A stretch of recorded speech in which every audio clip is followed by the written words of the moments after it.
Matahari sudah condong ke barat ketika Andi memarkir mobil pick-up miliknya di bawah pohon mangga tua. Mobil itu berdebu dan sederhana, jauh dari kendaraan mewah yang biasa berseliweran di jalan kota. Tapi di balik bak belakangnya yang penuh karung pupuk dan alat pertanian, tersembunyi kisah yang tidak semua orang tahu. Hari itu adalah hari yang ditunggu-tunggu. Reuni alumni SMA Angkatan 2015. Acara diselenggarakan di sebuah gedung pertemuan mewah di pusat kota, dengan undangan digital yang sudah dikirim sebulan sebelumnya. Andi sempat ragu untuk datang. Tapi akhirnya, setelah dorongan dari ibunya, ia pun memutuskan hadir. Bukan untuk pamer, tapi sekadar melepas rindu pada teman-teman lama. Andi datang mengenakan kemeja flanel dan celana jeans. Tangannya masih terlihat kasar bekas menggenggam cangkul dan tanah. Wajahnya bersih, namun sederhana, tanpa polesan mahal. Begitu masuk ke aula, suasana langsung berubah. Itu siapa ya? Bisik seorang perempuan bergaun merah kepada temannya. Itu Andi, inget nggak yang dulu anak petani nggak lanjut kuliah? Oh, iya. Masih di kampung kayaknya, ya? Sambung yang lain sambil tertawa kecil. Andi tersenyum dan menyalami mereka satu persatu.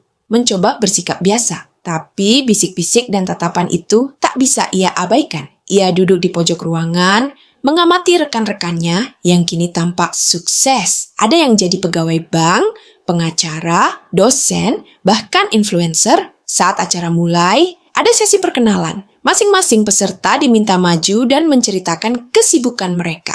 Saya sekarang kerja di kementerian, kata Rudi sambil bangga. Saya baru pulang dari S3 di Australia, ujar Clara sambil memamerkan fotonya. Saya punya startup teknologi, sambung Yoga, disambut tepuk tangan meriah. Giliran Andi, ia berdiri perlahan. Saya sekarang ngurus kebun dan usaha pertanian di kampung. Ya, petani, katanya singkat, hening, lalu terdengar cekikikan kecil.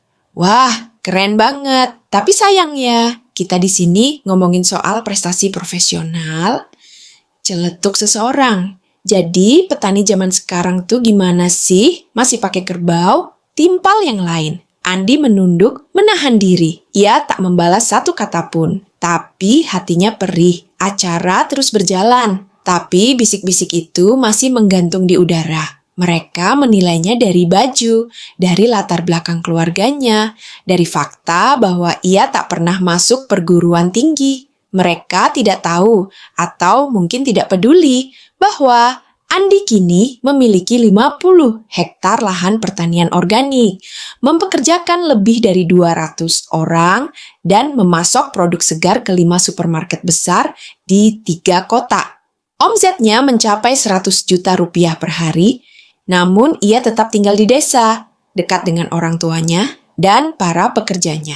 Malam itu, setelah reuni selesai, Andi keluar lebih dulu. Ia melewati parkiran penuh mobil-mobil mewah, lalu masuk ke pick-up-nya. Sebelum menyalakan mesin, seseorang menghampirinya. Clara, Andi, maaf tadi, mereka nggak tahu kamu sekarang seperti apa? Ucap Clara pelan. Andi hanya tersenyum. Nggak apa-apa, aku juga nggak pengen mereka tahu. Cukup Tuhan dan orang tuaku yang tahu hasil kerja kerasku. Clara memandangnya lama. Boleh tahu kamu sekarang usaha apa? Andi menarik napas. Pertanian, tapi bukan cuma bertani. Aku bangun sistem distribusi sendiri, punya aplikasi untuk petani lokal, dan kerjasama dengan koperasi. Kami bahkan ekspor sekarang. Clara tercengang.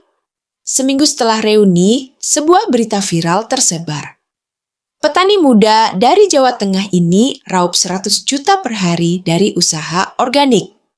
Di dalam berita itu ada foto Andi sedang berdiri di tengah ladang, dikelilingi oleh pekerjanya yang tersenyum. Teman-teman alumni membacanya dengan tercengang. Mereka mengingat kembali lelaki sederhana yang mereka remehkan minggu lalu. Tapi Andi tak peduli. Ia tetap bangun jam 5 pagi, menyapa mentari, dan turun ke ladang seperti biasa. Karena bagi Andi, tanah bukan hanya sumber hidup, tapi juga harga diri. Dan kadang, mereka yang paling rendah hati adalah yang sebenarnya berdiri paling tinggi.